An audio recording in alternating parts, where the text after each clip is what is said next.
All right, so what is my favorite move, Miss Megan?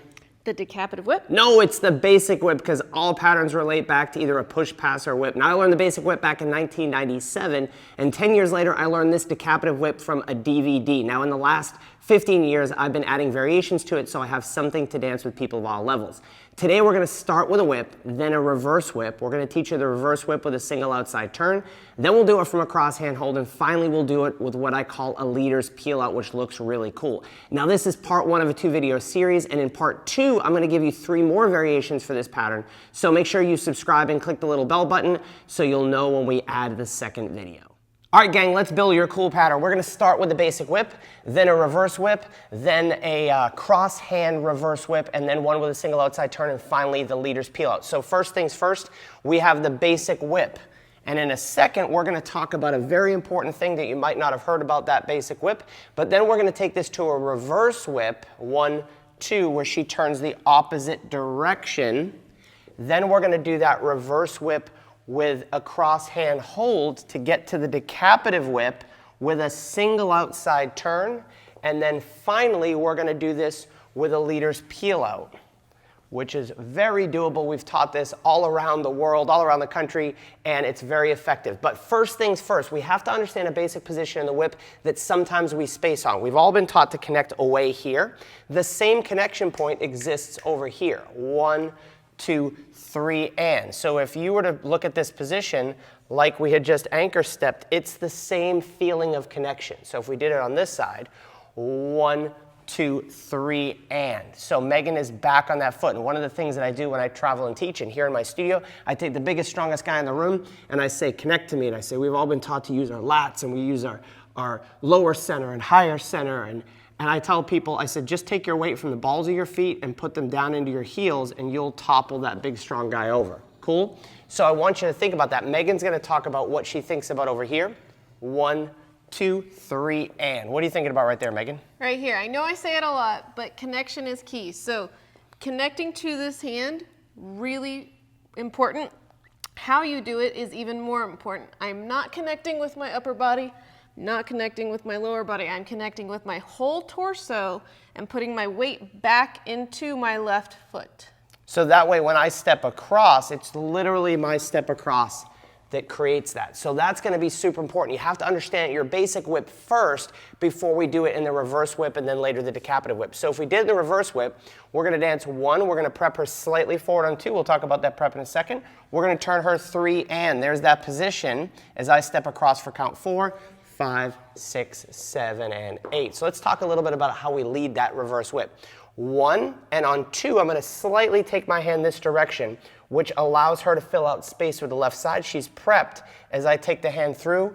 3, and. I'm going to pick up her back as quick as possible. So what's happening there, guys, is I have my hand ready.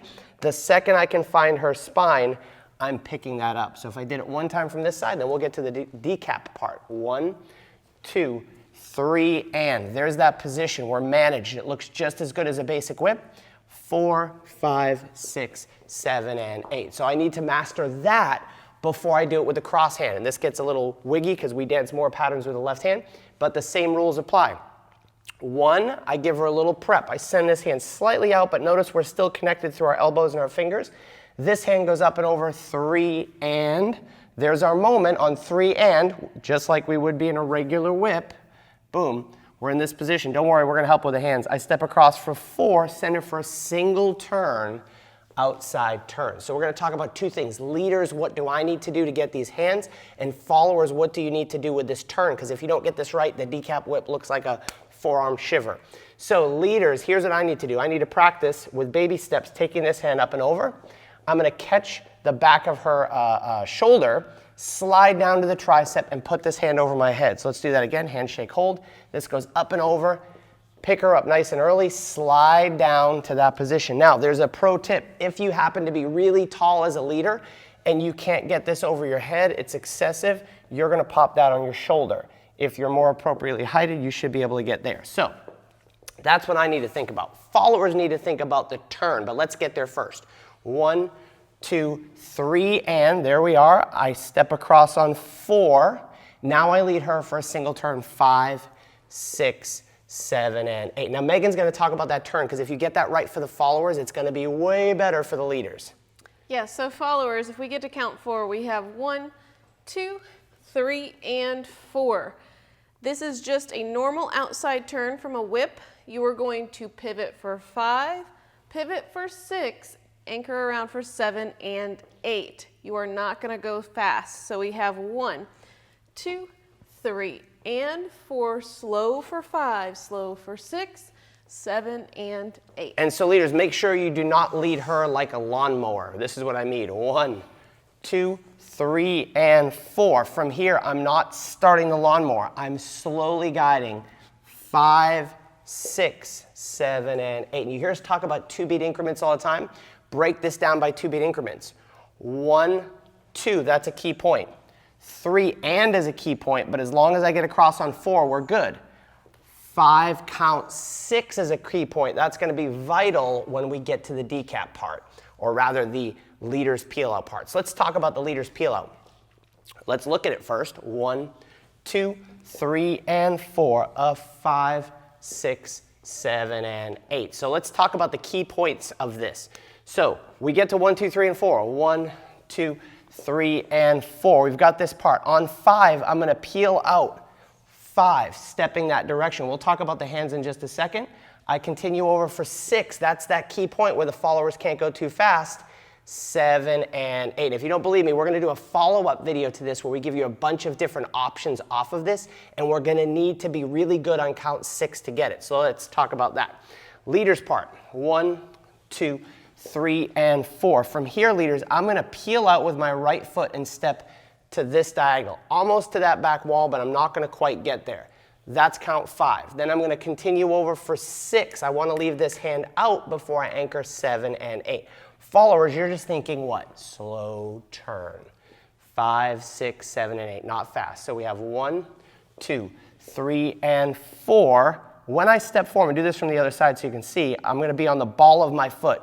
So I can pivot for 5. I'm going to take out the slack in her arm. I'll explain that in a second. 6, and then we anchor 7 and 8. So if we look at it from the other side, we already got to count 4 good, or well, 2, 3, and 4. I'm going to step on the ball of my foot so I can pivot on 5. I don't want to step that left foot stuck in the mud because I'm going to have a tough time getting there.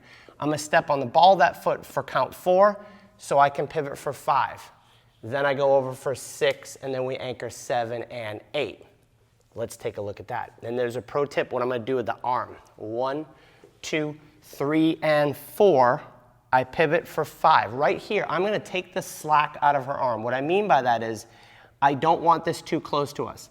I'm going to take the slack out of her arm. My arm will probably still be bent, but I want this to go over her head for 6. There's a moment there that we're going to later use in video number 2 for a bunch of different options. So make sure you subscribe and click the little bell icon so you can be notified. Let's do this one more time. 1, 2, 3, and 4 of 5, 6, 7, and 8. And full speed to this side, and then I'm going to tease the variations we're going to do in the follow-up video. 1, 2, 3, and 4 of 5, 6, 7, and 8. Make sure you subscribe for the next video because we're going to do pop-out versions of this. We're going to do duck versions of this. And we're going to do pop-outs where the leaders turn versions of this. So make sure you subscribe so you'll see that video coming out in 2 weeks. All right, to see 3 crazy cool variations of this, we're going to post the video right here. But if you don't see it live here, make sure you hit the subscribe button, click the bell notification so you'll be notified when we come out with the next cool video. We'll see you on the dance floor.